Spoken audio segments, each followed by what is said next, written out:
যাদের যাদের ভোটের স্লিপ হারিয়ে গেছে তারা কি করে ওই স্লিপটা আবার পুনরায়ভাবে বের করবে এবং গিয়ে ভোট দিতে পারবে, সেই পুরো প্রসেসটা এই ভিডিওতে দেখাবো। চলো শুরু করি ভিডিওটা।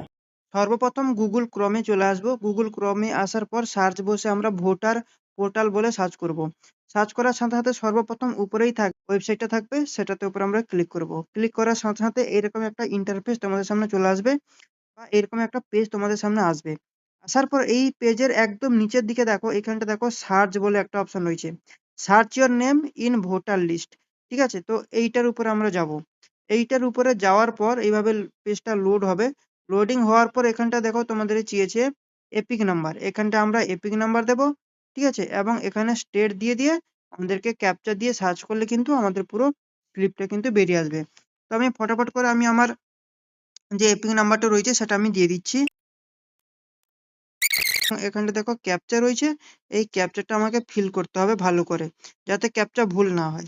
ঠিক আছে, তো আমি এখানটায় ক্যাপচাটা দিয়ে দিলাম। ক্যাপচা দেওয়ার পর আমি এখানটা নিচে সার্চ রয়েছে, সার্চে গিয়ে ক্লিক করে দেবো। ক্লিক করার সাথে সাথে দেখো এখানে নেম দেখিয়ে দিল। ঠিক আছে, নাম, এজ, তারপর তোমার রিলেশন, ঠিক আছে, স্টেট, আবার এবং দেখো অ্যাসেম্বলি সেটাও দিয়ে দিয়েছে 219 দাঁতন, এবং আমাদের যে ইলেকশনটা রয়েছে কবে সেটাও কিন্তু এখানটা দেখাবে। ঠিক আছে, দেখো এই যে ভিউ ডিটেলসে যাব। ভিউ ডিটেলসে গেলে এখানটা দেখো পুরো ডিটেলস দিয়ে দিয়েছে। এখানটা দেখো 23/4/2026 7টা থেকে 6টা পর্যন্ত কিন্তু আমাদের ভোট চলবে।